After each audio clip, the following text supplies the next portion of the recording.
Bonsoir, bienvenue dans le journal préparé par la rédaction de TV78. Nous sommes le mardi 5 novembre. Tout de suite, les titres de cette édition. La venue de Nicole Belloubet à Trappes, la ministre de la Justice et garde des Sceaux était au commissariat de la ville situé au Merisier. C'est l'un des quartiers de la reconquête républicaine choisi par le gouvernement dans le dispositif de la police de sécurité du quotidien. Le premier Grenelle des violences conjugales s'achèvera le 25 novembre, mais quelques propositions sont d'ores et déjà connues. Aujourd'hui, les conclusions des Grenelles locaux ont été remises. Nous verrons quel travail a été mené dans les Yvelines. Et puis une livraison prévue avant la fin de l'année. BMW va avoir un nouveau siège toujours à Montigny-le-Bretonneux où le groupe automobile est déjà implanté. Interview de Vincent Saliment, président du directoire de BMW.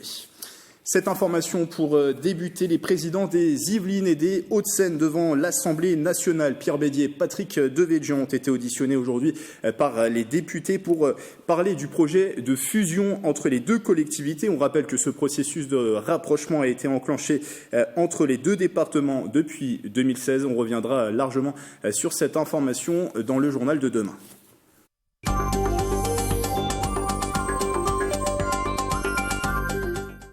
3 jours après l'incendie du chapiteau de l'Arche, 3 ministres étaient à Chanteloup-les-Vignes ce matin, aux côtés des habitants et en soutien aux forces de l'ordre. Celui de l'Intérieur, Christophe Castaner, la garde des Sceaux, Nicole Belloubet, et le ministre auprès du ministre de la Cohésion des Territoires, Julien Denormandie, les membres du gouvernement qui ont dénoncé l'acte criminel, les violences du week-end dernier et une annonce. L'État participera à la reconstruction du lieu culturel, chiffré à 800 000 €. Il devrait donc s'associer au département des Yvelines qui, par la voix de son président, s'est engagé hier à financer entièrement les travaux du chapiteau. Et dans cette affaire, on rappelle que 2 enquêtes ont été ouvertes. Les 2 personnes interpellées, dont un mineur, ont été mises en examen et écrouées.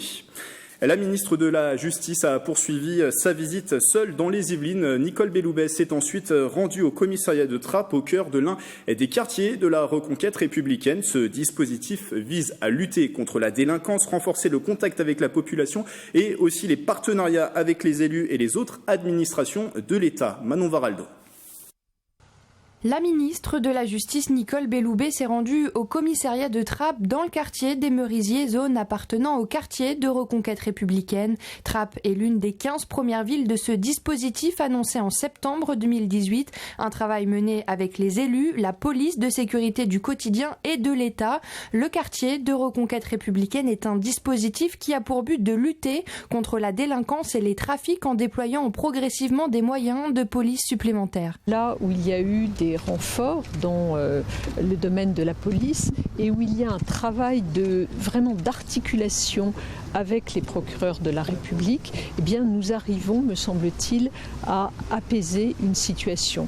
La police de Trappes a fait part à la ministre de la Justice des dernières interpellations, des 1550 rôles contrôlés ou encore des dernières prises, 5,7 kg de cannabis, 209 grammes de cocaïne ou encore la découverte de 14 véhicules volés. Ils ont également interpellé la garde des Sceaux sur l'augmentation des violences sur les personnes dépositaires de l'autorité publique, supérieure à 20%, notamment la nuit. C'est bien cela qui crée des réactions de la part de personnes qui refusent cette présence de l'État républicain. La justice doit aussi intervenir pour prendre en charge les personnes qui commettent de telles infractions. Tout cela doit, je l'espère, peu à peu parvenir à créer un véritable climat de confiance. Ce dispositif de quartier de reconquête républicaine se poursuit jusqu'à la fin 2020 dans 45 autres quartiers sélectionnés. Nicole Belloubet qui a également parlé du sujet de la justice des mineurs. Une réforme de l'ordonnance de 1945 sur les mineurs a été adoptée, entrée en application le 1er octobre, qui est entrée en application le 1er octobre dernier. Je précise enfin que la garde des Sceaux a achevé son déplacement dans les Yvelines à la cour d'appel de Versailles.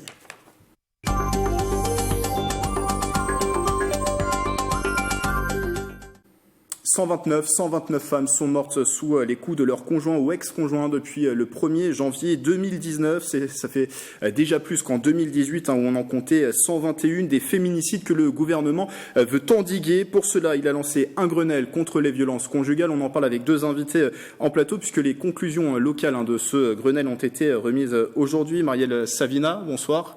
Alors vous êtes la déléguée départementale aux droits des femmes et à l'égalité des Yvelines et Frédéric Martz, bonsoir. Bonsoir. Directrice et cofondatrice de Women Safe qui est basée à Saint-Germain-en-Laye. On rappelle que cette association accueille, accompagne et prend en charge les femmes victimes de violences ainsi que leurs enfants. Donc on va parler du travail qui a été mené dans les Yvelines avec vous. Juste avant d'en parler, Marilène Yapichino, bonsoir. Bonsoir. De la rédaction de TV78. Dès le 3 septembre dernier, date du début du Grenelle, des mesures ont été annoncées. Oui, Grégory, et dès son lancement, 10 mesures d'urgence ont été prises. J'en rappelle quelques-unes. 5 millions d'euros pour la création de 1000 nouvelles places d'hébergement d'urgence. La possibilité de porter plainte à l'hôpital dès le 25 novembre, date de fin du Grenelle. La création de procureurs référents sur la question des violences pour que les dossiers soient traités sous 15 jours. Et la mise en place effective du bracelet anti-rapprochement. Après, mais aussi avant condamnation. Ce dernier a d'ailleurs été adopté à l'Assemblée le 11 octobre dernier. Nous sommes donc à 20 jours de la fin de ce Grenelle au niveau national. Des propositions sont déjà ressorties, Marilène ? Alors effectivement, les 11 groupes de travail composés de représentants d'associations et de l'État, de proches de victimes, d'avocats ou encore de professionnels de santé ont réfléchi autour de plusieurs thématiques. 60 propositions ont été remises et présentées le 29 octobre. Parmi elles, la mise en place d'un protocole clair dans les commissariats et gendarmeries pour améliorer l'accueil des victimes avec également une grille d'évaluation du danger. L'inscription dans la loi de toutes les formes de violence pour ne pas oublier les violences psychologiques et d'emprise sur les victimes. Aujourd'hui, seules les violences physiques et le harcèlement moral sont répréhensibles pénalement. La création du statut d'enfant victime. Il existe déjà un statut d'enfant témoin, mais en le transformant en victime. Cela permettrait à ce que le parent agresseur doive répondre devant la justice des préjudices causés aux enfants. Une redéfinition de l'indemnisation des victimes pour lutter contre l'emprise économique des conjoints violents sur leurs victimes. Enfin, le renforcement de la formation des professionnels susceptibles d'être en contact avec des victimes de violences conjugales.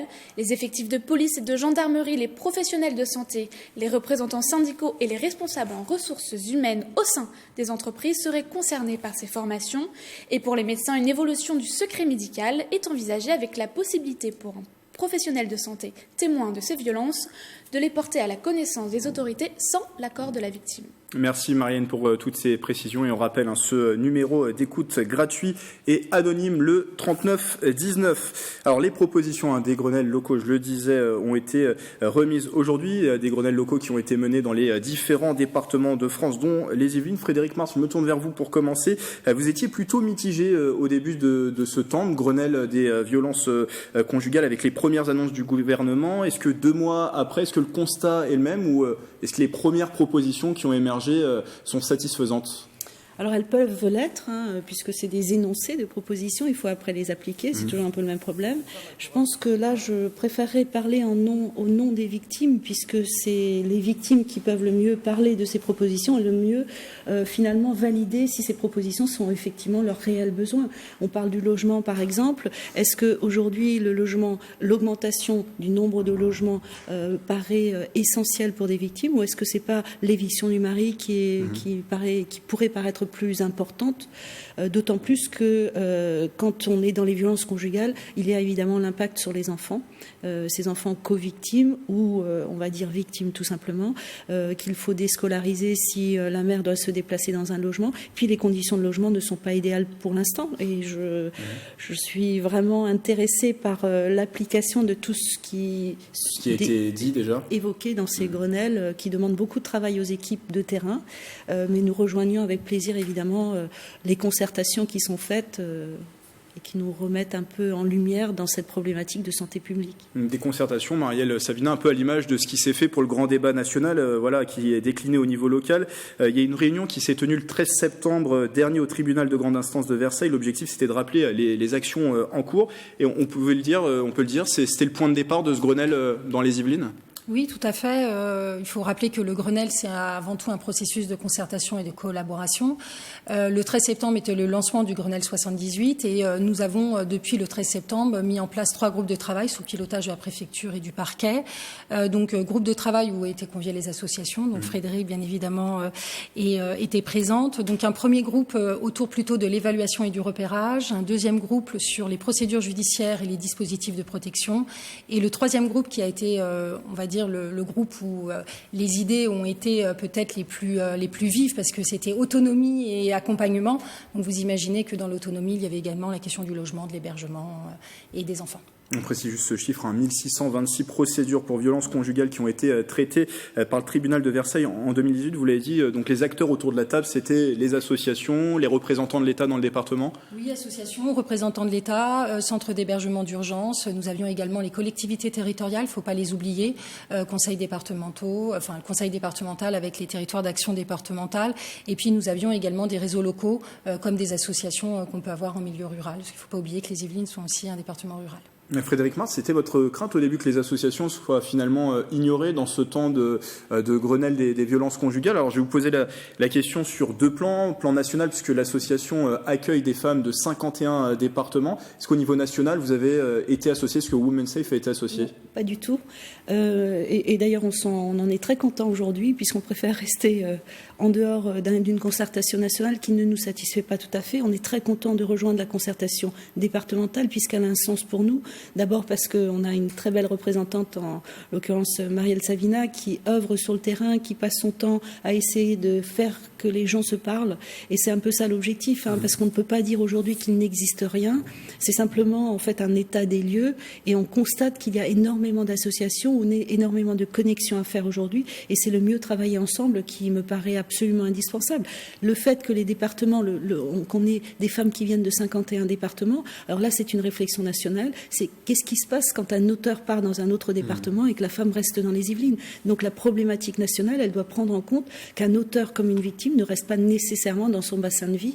Et comment on traite ça juridiquement, ça c'est important, et comment ça se gère d'un point de vue national, avec une géolocalisation qui est dépendante quand même de la situation ou la base, le lieu de vie des enfants, en fait, dans les violences conjugales en l'occurrence. Et vous y avez un peu répondu dans votre réponse. Au niveau local, le constat est plus satisfaisant. Il y a eu un vrai travail mené. Il est plus satisfaisant. Déjà, la satisfaction, c'est de pouvoir rencontrer, retrouver en fait des collaborations qui se mettent en place et qui sont visibles maintenant.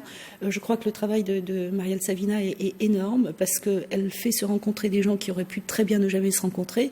Simplement, c'est une volonté, effectivement, on va dire, d'un département. Je pense que ce département, il ne reste pas suffisamment, il n'est pas mis en lumière, il n'est d'ailleurs pas présent du tout dans le Grenelle national, c'est ce que je vous avais un peu expliqué, alors qu'il a énormément de particularités. Il n'a rien à envier de départements. Il y a eu 4 homicides, 4 sur le département, féminicides, pardon, sur le département, et puis il y a énormément de manifestations de violence dans le département. Pourquoi nous ne sommes pas, d'un point de vue national, dans la représentation des concertations nationales qui ont pu être mises en place? Pour terminer, Marielle Savina, les premières propositions qui ont pu émerger au niveau local, quelles sont-elles?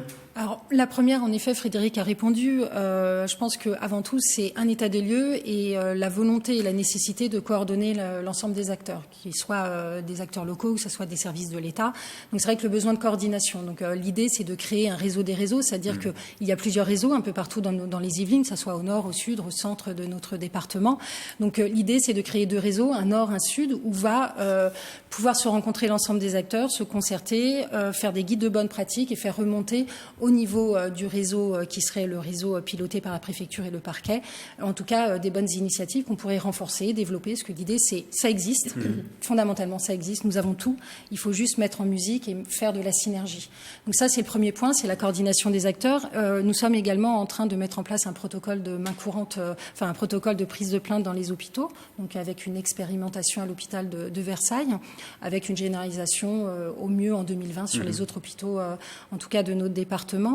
Pour citer après plutôt la question de la mobilité, c'est vrai que la question de la mobilité, elle est importante. C'est quand nous habitons à Mantes et qu'on doit aller à l'unité médico-judiciaire de Versailles, c'est compliqué de se déplacer.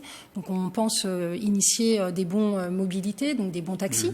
Alors, c'est pas une nouveauté, hein. Moi, je me suis inspirée, bien sûr, de ce que fait mes collègues dans d'autres départements, ma collègue du 95, par exemple, et je salue le réseau aussi du droit des femmes, hein, qui font beaucoup de travail aussi sur les autres départements. Donc voilà, pallier à la carence des dispositifs pour faire en sorte que nous allons vers la victime et faciliter, elle, son besoin d'aller vers les dispositifs spécialisés. Donc voilà, les bons taxis pourraient être une réponse simple, efficace, facile à mettre en place et pas onéreuse.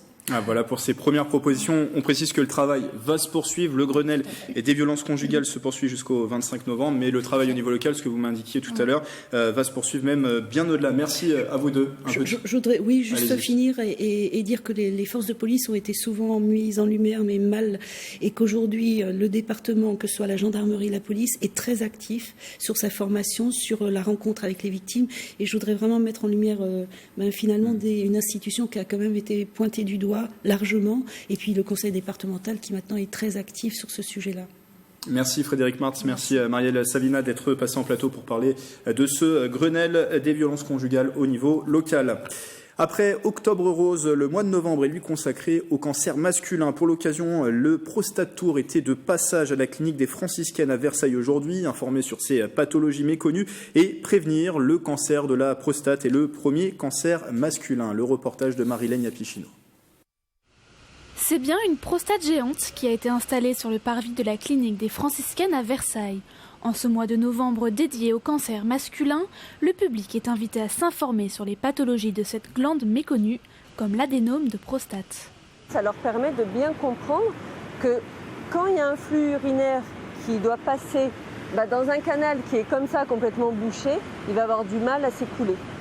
Donc je rappelle juste, l'adénome, c'est juste une augmentation du volume de la glande, sans parler de cancer. Le cancer est lui situé sur la partie périphérique de l'organe.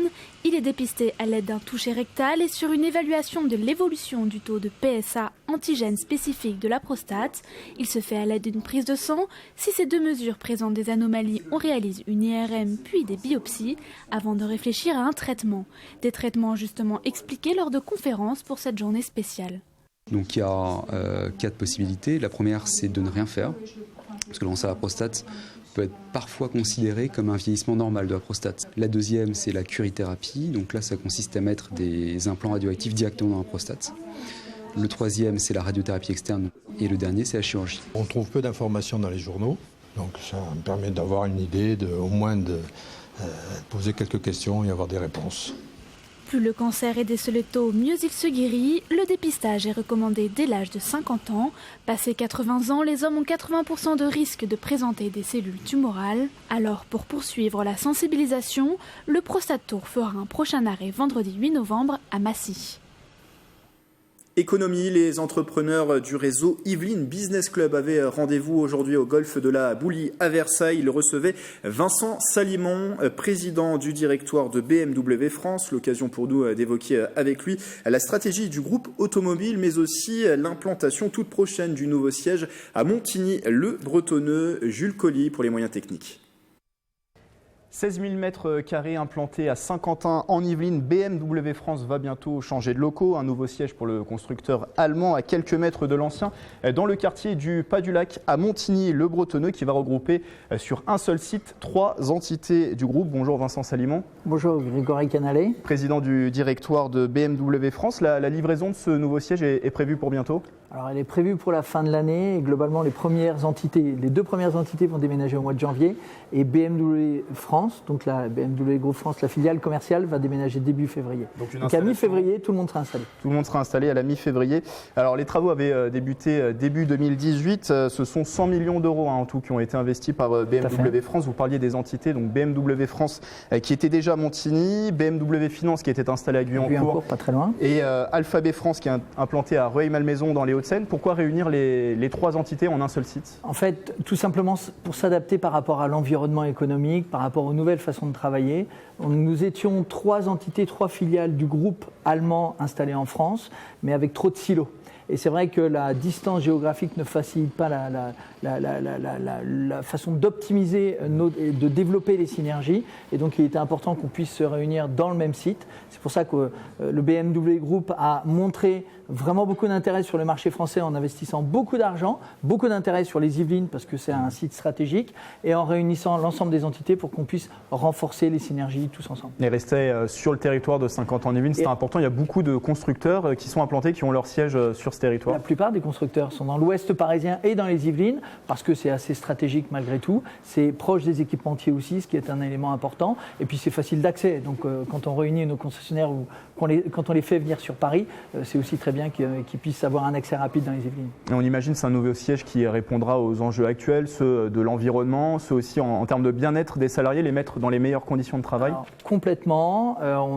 C'est à la fois les mettre dans les meilleures conditions en termes de façon de travailler, mais aussi d'optimiser l'efficience et la collaboration, l'aspect collaboratif des collaborateurs. C'est vraiment très important. Donc on est bien évidemment sur des open space, mais on est même sur un flex office en fait. On n'aura pas de bureau. D'abord, il n'y a pas de bureau fermé, mais en plus même les bureaux physiques ne seront pas affectés puisque chaque collaborateur pourra s'installer où il le souhaitera n'importe quand, à partir du moment où il travaille de manière vraiment transversale avec ses collègues. Parce que ce sont de nouvelles manières aujourd'hui de travailler. Ce sont, pour moi et pour nous, en fait, pour l'ensemble de BMW Group France, ce sont les meilleures façons d'être efficient et de pouvoir vraiment travailler avec une efficacité totale avec l'ensemble de ses collaborateurs au sein d'une entité, mais aussi les collaborateurs des autres entités. Et de développer et continuer la stratégie de BMW en France. Justement, BMW en 2018, en France, dans l'Hexagone, ce sont près de 85 000 voitures immatriculées, 15 000 motos et scooters, ce qui en fait le premier constructeur en France sur le marché premium. La stratégie, c'est de continuer. Est-ce qu'il y a de nouveaux projets Alors, il y a toujours de nouveaux produits. Je vais simplement rectifier un petit chiffre. Allez-y. Dans les 85 000 immatriculations, il y a quelques Mini. En fait, il y a eu à peu près 27 000 Mini. Donc, BMW Group en France, c'est BMW, c'est Mini et BMW Motorrad. Vous en avez parlé tout à l'heure. Et la mobilité est en train d'évoluer. L'environnement économique et l'environnement du secteur automobile est en train d'évoluer. Et il est important de développer les nouveaux produits. C'est pour ça qu'on a lancé la nouvelle série 1 il y a peu de temps. On a au mois de septembre, on a vraiment une offensive produit qui est très très forte. Et on développe aussi les services. Donc on travaille sur la connectivité au sein des voitures, on travaille sur la voiture autonome. Aujourd'hui, on parle plus d'assistance à la conduite, mais c'est un élément très important. On travaille beaucoup sur la voiture électrifiée et on travaille sur les services partagés. Et aujourd'hui, dans Paris, vous pouvez payer votre parking avec ParkNow, qui est une application qui appartient au BMW Group. Alors le véhicule électrique, le véhicule propre, justement en 2018, 5726 voitures produites par BMW. C'est une augmentation de 26,3% par rapport à l'année précédente. C'est de continuer dans cette voie pour l'année 2019 et celle 2020 aussi. C'est indispensable. À fin 2019, on aura immatriculé dans le monde, le BMW Group, 500 000 véhicules électrifiés. En France, la BMW i3 est un vrai succès. On l'a lancée en octobre 2013, donc c'est une voiture 100% électrique et on a encore fait plus de 40% de progression en immatriculation sur le mois d'octobre. Donc vous voyez qu'il y a beaucoup d'intérêt. Et on prévoit à fin 2021 d'avoir immatriculé 1 million de véhicules électrifiés dans le monde parce que ça fait partie des nouvelles mobilités, ça fait partie des enjeux environnementaux aussi. Et il est important que nous puissions être présents sur l'ensemble des motorisations, y compris la motorisation électrifiée. Alors une question sur le lieu qui nous accueille aujourd'hui, le golf de la Boulie à Versailles. Vous allez témoigner devant les entrepreneurs de l'Yvelines Business Club. Pourquoi c'était important? Pourquoi avoir accepté cette invitation? Parce que c'est important de pouvoir rencontrer les décideurs, les managers d'un département qui est très important comme le département des Yvelines. Et puis il y a une petite anecdote, c'est au golf de la Boulie, c'est un élément important aussi parce que BMW est très investi dans le sport, est très investi dans le golf. On est partenaire de la Fédération française de golf qui est installée à peu de kilomètres d'ici, vous savez, au golf national. On a été partenaire de la Ryder Cup qui a été un événement planétaire fantastique qui a eu lieu dans les Yvelines l'année dernière. On est partenaire de l'Open de France qui a lieu aussi au golf national. Et donc, il est bien de pouvoir rencontrer les décideurs et échanger avec eux sur les nouvelles mobilités, mais aussi sur l'environnement économique de façon informelle au sein de ce club. Et puis, de pouvoir parler de l'avenir aussi. Merci Vincent Salimon. Et je rappelle que vous êtes le président du directoire de BMW France. Merci Grégory. Ce dernier sujet, avant de vous quitter après 10 semaines de récolte, la saison des pommes s'achève dans les vergers de plaisir. Les visiteurs ont profité ce week-end des derniers rayons de soleil pour cueillir les pommes qui restent sur les arbres fruitiers. Reportage de Marie-Lénia Pichino et de Mathilde Demy. Dans les vergers de plaisir, la cueillette des pommes touche à sa fin. Anne-Cécile cultive une douzaine de variétés dans les 2 hectares de ses vergers. 3 de ces 12 variétés se démarquent plus que les autres auprès de ses clients. La Royal Gala, c'est la pomme connue par tout le monde, croquante, juteuse, sucrée. Après, dans ce verger-là, il y a la Golden et puis l'Ida Red parce qu'elle se conserve tout l'hiver. Une saison compliquée pour les vergers qui ont subi la canicule cet été. Grâce à la pluie du mois d'octobre, les pommiers ont pu reprendre le dessus, même si quelques dégâts persistent. Typiquement, les dégâts liés à la sécheresse, c'est toutes les pommes qui sont tombées au sol. Toutes les 3 semaines, Bruno vient remplir sa cagette dans les vergers. Un rendez-vous indispensable pour cet amoureux de pommes qui ne se voit pas les acheter ailleurs qu'ici. J'aime bien cueillir mes pommes, c'est des belles pommes ici. Elles sont moins traitées dans le commerce, moins chères aussi. Et puis il y a le plaisir de la cueillette. Pour Mélanie, la cueillette des pommes est l'occasion d'une sortie en famille. Habitante de plaisir, elle est venue en vélo avec ses enfants et son mari pour cueillir ses pommes préférées. On a pris des Granny Smith, donc ce sont les pommes vertes plutôt acidulées. On a pris aussi des Jonah Gold, très sucrées et légèrement acidulées, plutôt à croquer. Pour la plupart des visiteurs, les pommes se dégusteront seules, mais seront aussi transformées en compote, en tarte ou même en crumble. Il faudra attendre août 2020 pour consommer à nouveau des pommes cultivées localement. C'est la fin de ce journal. Dans un instant, les prochaines expositions, les prochains concerts et spectacles à retrouver dans l'émission 7-8 Culture présentée par Aurélie Ronze. Belle soirée sur TV78.